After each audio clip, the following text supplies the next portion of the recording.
बच्चों, अब तक के अध्यायों में हमने देखा कि किस प्रकार किसी वस्तु की मांग उस वस्तु की कीमत को और किसी वस्तु की कीमत उस वस्तु की मांग को प्रत्यक्ष रूप से प्रभावित करती है। हमने देखा कि कैसे जब बाजार में किसी वस्तु की कीमत बढ़ती है तो उस वस्तु की मांग घटने लगती है और जैसे जैसे उस वस्तु की कीमत घटती है तो उस वस्तु की मांग बढ़ जाती है। ये सारी चीज़ें हमने देखी कि वस्तु की कीमत बढ़ने पर मांग घटी, कीमत बढ़ने पर मांग कम हुई, लेकिन कितनी कम हुई मांग या कितनी बढ़ गई मांग, कितने प्रतिशत कम हुई या कितने प्रतिशत बढ़ी, इसके बारे में अभी तक हमने कोई अध्ययन नहीं किया। तो इस अध्याय में हम मांग की कीमत लोच के साथ ये देखेंगे कि जब किसी वस्तु की कीमत में परिवर्तन होता है तो उस वस्तु की मांग में किस अनुपात में परिवर्तन होता है। अगर हम देखें तो कीमत और मांग में विपरीत संबंध होता है, यानी कि कीमत बढ़ी तो मांग कम हुई या कीमत कम हुई तो मांग बढ़ गई। इस पूरे सिद्धांत को अगर हम केन क्रॉस की परिभाषा के अनुसार देखें तो देखते हैं केन क्रॉस कहते हैं कि अगर हम इनकी परिभाषा को समझते हैं तो हम देखते हैं कि मूल्य में परिवर्तन के फलस्वरूप इन्होंने मात्रा में परिवर्तन को बताया है। मतलब इन्होंने कहा है कि किसी वस्तु की मात्रा में परिवर्तन केवल उसी दशा में होता है जब उस वस्तु के मूल्य में कोई परिवर्तन होता है। ऐसे ही अगर हम रॉबिन्सन की परिभाषा देखें, रॉबिन्सन की परिभाषा में भी यही कहा गया है कि कीमत में थोड़े से परिवर्तन के कारण मांगी गई मात्रा में भी थोड़ा बहुत परिवर्तन संभव है और होना भी चाहिए। तो इन पूरी परिभाषाओं का अगर हम अध्ययन करते हैं तो हम देखते हैं कि दोनों ही अर्थशास्त्रियों ने माना है कि मांग में जो परिवर्तन होता है, यानी मांग में जो कमी या वृद्धि होती है, वो कहीं ना कहीं वस्तु की कीमत से ही पूरी तरीके से प्रभावित होती है। चाहे वो प्रतिशत में वृद्धि हो, अनुपातिक रूप से हो, किसी भी तरह से वृद्धि हो, लेकिन उसका सीधा संबंध कीमत से ही होता है। तो यहाँ हम मांग की लोच को अगर देखते हैं, मांग की लोच के प्रकार को अगर हम देखते हैं तो पहला जो प्रकार है वो कहता है मांग की कीमत लोच। मांग की लोच के प्रकार में पहला प्रकार मांग की कीमत लोच का है, जिसमें हम देखते हैं कि मांग की कीमत लोच जो है उसे हम एक फॉर्मूले से, यानी कि वस्तु की मांगी गई मात्रा में अनुपातिक परिवर्तन बटे वस्तु की कीमत में अनुपातिक परिवर्तन से हम इसे निकाल सकते हैं। इसे हम कुछ श्रेणियों के आधार पर कैलकुलेट करते हैं। अगर हम इन श्रेणियों की बात करें तो सबसे पहली श्रेणी जो आती है वो आती है पूर्णतः लोचदार मांग, पूरी तरीके से जो फ्लेक्सिबल होती है। किस किस प्रकार से वो लोचदार होती है और कैसे परिवर्तित होती है, इसको समझने के लिए हमने पूर्णतः लोचदार मांग को भी 5 श्रेणियों में बांटा है। सबसे पहली श्रेणी इसकी है पूर्णतः लोचदार मांग की, कि इसमें कीमत में कोई परिवर्तन ना हो तो भी मांग में बहुत भारी मात्रा में परिवर्तन हो जाता है। आइए इसे हम एक ग्राफ के द्वारा और अच्छे से समझेंगे। मान लीजिए किसी वस्तु की कीमत में कोई परिवर्तन नहीं हुआ, लेकिन फिर भी उसकी मांग में 10% की वृद्धि या 10% की कमी हो गई। तो यहाँ पर हम मान लेते हैं कि मांग की लोच अनंत है। एक उदाहरण से हम इसको और अच्छे से समझते हैं कि अगर किसी वस्तु की कीमत में कोई परिवर्तन नहीं हुआ और वस्तु की मांग फिर भी बढ़ती गई। इस सारणी के आधार पर हम देख रहे हैं कि वस्तु की कीमत 4 अवस्थाओं में समान है, यानी कि 15, 15, 15 और 15 रुपए है। लेकिन वस्तु की कीमत बढ़ रही है। पहले 5 रुपए थी, फिर 10 रुपए हुई, फिर 15 रुपए हुई और फिर 20 रुपए हो गई। अब यहाँ पर हम देख रहे हैं कि वस्तु की कीमत समान रहने पर भी वस्तु की मांग में वृद्धि हो रही है। अगर इस सारणी को हम ग्राफ के अनुसार देखें तो कुछ इस तरह का ग्राफ बनेगा। यहाँ OX अक्ष पर वस्तु की मांग और OY अक्ष पर वस्तु की कीमत को दर्शाया गया है। यहाँ पर हम सारणी के अनुसार देखते हैं कि जब वस्तु की कीमत 15 रुपए थी तो वस्तु की मांग 5 इकाई थी। जब वस्तु की कीमत 15 रुपए ही रही फिर भी वस्तु की मांग 10 इकाई हो गई। वस्तु की मांग फिर भी 15 रुपए थी और तीसरे स्टेप में भी वस्तु की मांग बढ़कर 15 रुपए हो गई, यानी 10 से बढ़कर 15 रुपए हो गई। चौथी दशा में भी वस्तु की कीमत समान थी, यानी कि 15 रुपए ही थी, लेकिन हम यहाँ पर देख रहे हैं कि वस्तु की मांग जो है वो बढ़कर 15 इकाई की हो गई। तो यहाँ पर हमको जो रेखा DD प्राप्त होती है वो रेखा बताती है कि किस तरह से कभी-कभी बाजार में वस्तु की कीमत में कोई परिवर्तन न होने पर भी वस्तु की मांग में या तो कमी हो सकती है या वृद्धि हो सकती है। तो हमने देखा कि किस प्रकार पूर्णतः लोचदार मांग में कीमत में कोई परिवर्तन अगर नहीं भी हुआ तो भी उसकी मांग में भारी परिवर्तन हो सकता है। दूसरी बात अगर हम करें तो हम देखते हैं कि अधिक लोचदार मांग के बारे में हम देखते हैं कि मांगी गई मात्रा में परिवर्तन कीमत में परिवर्तन की तुलना में अधिक होता है, यानी कि कीमत में परिवर्तन अगर कमी या वृद्धि 10 से 15% की होती है तो मांगी गई मात्रा में परिवर्तन जो होता है वो 20 से 25% का हो सकता है, और दोनों हो सकता है, कम भी हो सकता है और ज़्यादा भी हो सकता है। तो आइए इसको हम एक ग्राफ के द्वारा और एक सारणी के द्वारा और अच्छे से समझेंगे। अधिक लोचदार मांग के लिए हम देखते हैं कि कीमत में परिवर्तन की तुलना में मांग में अधिक दर से परिवर्तन होता है, यानी कि यदि किसी वस्तु की कीमत में 10% की कमी होती है तो भी उसकी मांग में 20% की वृद्धि हो सकती है। इसे यदि हम एक उदाहरण के तौर पर समझें तो हम देखेंगे कि एक सारणी के अनुसार जब बाजार में वस्तु की कीमत 10 रुपए थी तो वस्तु की मांग 5 इकाई थी, और जब बाजार में वस्तु की कीमत 9 रुपए हुई यानी कि 10% घट गई तो बाजार में वस्तु की कीमत 6 इकाई की हो गई।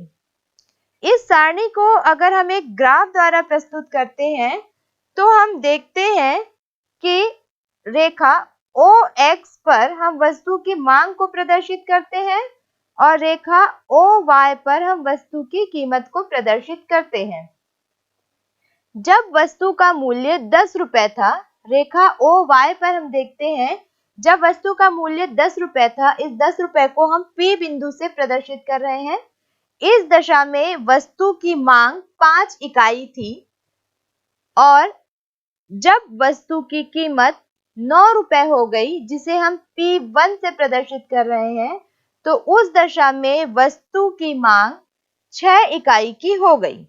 इस तरह से हम देखते हैं कि वस्तु की कीमत में 10% की कमी आने पर भी उसकी मांग में 20% तक की वृद्धि आ गई।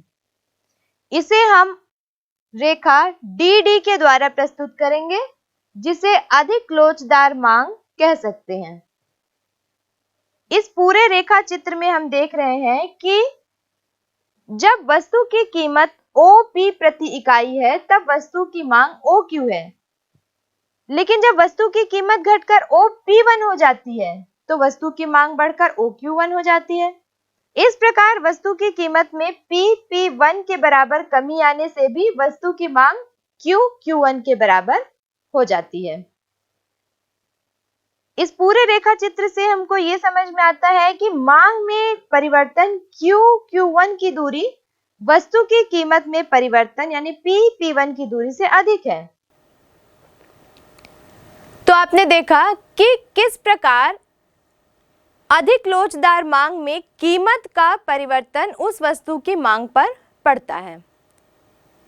अब हम देखेंगे इसकी तीसरी श्रेणी यानी कि लोचदार मांग। लोचदार मांग में हम देखते हैं कि मांग में परिवर्तन ठीक कीमत में परिवर्तन के अनुपात में ही होता है, यानी किसी वस्तु की कीमत अगर 25% बढ़ गई तो उसकी मांग भी 25% बढ़ेगी या घट भी सकती है। अगर किसी वस्तु की कीमत 10% घट गई तो उस वस्तु की मांग 10% ही बढ़ेगी या घटेगी, जो भी उसका व्यवहारिक नियम होगा उसके अनुसार वो बढ़ेगी या घटेगी। आइए इस पूरे नियम को हम एक ग्राफ द्वारा और एक सारणी द्वारा और अधिक अच्छे से समझते हैं। लोचदार मांग के अंतर्गत किसी वस्तु की कीमत में जो वृद्धि होती है, लगभग उतनी ही वृद्धि वस्तु की मांग में भी हो सकती है। मान लीजिए किसी वस्तु की कीमत में 25% की वृद्धि होने पर वस्तु की मांग में 25% की कमी हो जाती है। इस तरह की मांग को हम लोचदार मांग कहते हैं। इसे अगर हम एक उदाहरण के अनुसार समझें तो सबसे पहले हम एक सारणी बनाएंगे। इस सारणी के अनुसार जब बाजार में वस्तु की कीमत 10 रुपए थी तो उसकी मांग 10 इकाई थी, और जब वस्तु की कीमत 11 रुपए हो गई तो उसकी मांग 9 इकाई हो गई। यानी कि हम देख रहे हैं कि जितने प्रतिशत की वृद्धि उस वस्तु की कीमत में हुई है, उतने ही प्रतिशत की कमी उस वस्तु के मांग में हुई है। कीमत में भी एक वृद्धि हुई है और मांग में एक कमी हुई है। इसे जब हम एक ग्राफ के आधार पर देखेंगे तो हम देखते हैं कि रेखा OX पर हमने वस्तु की मांग को लिया हुआ है और रेखा OY पर हमने वस्तु की कीमत को लिया हुआ है। यहाँ पर इस सारणी के अनुसार हम देखते हैं कि जब वस्तु की कीमत 10 रुपए थी तो उस वस्तु की मांग 10 इकाई की थी, और जब वस्तु की कीमत 11 रुपए हो गई, जिसे हम P1 बिंदु से प्रदर्शित करते हैं, तब वस्तु की मांग 9 इकाई की थी। इस प्रकार अगर हम देखें तो DD वक्र एक ऐसा वक्र है जो ये बताता है कि वस्तु की मांग लोच इकाई के बराबर है। तो आपने देखा कि किस प्रकार लोचदार मांग में कीमत का प्रभाव उस वस्तु की मांग पर पड़ता है। अब आइए इसकी चौथी श्रेणी की बात करें, यानी कि बेलोचदार मांग। बेलोचदार मांग में सीधा सा नियम है कि मांग में परिवर्तन कीमत की तुलना में कम होता है। यानी अगर किसी वस्तु की कीमत अगर 10% बढ़ती है या 10% घट जाती है तो उस वस्तु की जो मांग होती है उसकी अपेक्षा वो कम अनुपात में घटती या बढ़ती है। इसे और अधिक अच्छे से समझने के लिए आइए एक ग्राफ और सारणी को देखते हैं। मान लीजिए वस्तु की कीमत में 25% वृद्धि होने पर वस्तु की मांग में केवल 5% की कमी आती है। उदाहरण के लिए वस्तु की कीमत में 20% की वृद्धि होने पर मांग में 10% की कमी हो जाती है। इसे अगर हम एक सारणी से देखें तो हम देखेंगे कि जब वस्तु की कीमत 10 रुपए थी तो उसकी मांग 10 इकाई की थी, लेकिन जब वस्तु की कीमत 12 रुपए हो गई तो उसकी मांग घटकर 9 इकाई की हो गई। यानी कि कीमत में 20% की वृद्धि हुई और मांग में 10% की कमी हुई। इस सारणी के आधार पर हम देखते हैं कि ग्राफ किस तरह से बनेगा। रेखा OX पर हमने वस्तु की मांग की मात्रा ली हुई है और रेखा OY पर हमने वस्तु की कीमत ली हुई है। जब वस्तु की कीमत 10 रुपए थी तो वस्तु की मांग 10 इकाई की थी। इसके आधार पर हमें बिंदु P, मतलब कि वस्तु की कीमत 10 रुपए को हमने बिंदु P से प्रदर्शित किया है। उसी प्रकार जब वस्तु की कीमत बढ़कर 12 रुपए हो गई, जिसे हमने बिंदु P1 से प्रदर्शित किया है, तो उस दशा में वस्तु की मांग घटकर 9 इकाई हो गई। इस आधार पर हमें एक वक्र DD प्राप्त होता है जो कि बेलोचदार मांग का वक्र है। अगर हम इसके क्षेत्रफल में देखें तो हम देखते हैं कि एक क्षेत्रफल हमें बताता है कि कीमत में 20% की वृद्धि हुई है और दूसरा क्षेत्रफल हमें बताता है कि मांग में 10% की कमी हुई है। इसी तरह इस रेखा चित्र से यह भी स्पष्ट होता है कि जब वस्तु की कीमत प्रति इकाई OP है तब वस्तु की मांग OQ के बराबर है। लेकिन जब वस्तु की कीमत बढ़कर OP1 हो जाती है तो वस्तु की मांग घटकर OQ1 हो जाती है। इस प्रकार कीमत में P1 के बराबर वृद्धि होने पर मांग में Q1 के बराबर कमी हो जाती है। इस पूरे ग्राफ से स्पष्ट है कि कीमत में परिवर्तन यानी P1 की तुलना में मांग में परिवर्तन यानी Q1 की दूरी कम है। यानी हम कह सकते हैं कि यहाँ पर मांग बेलोचदार है।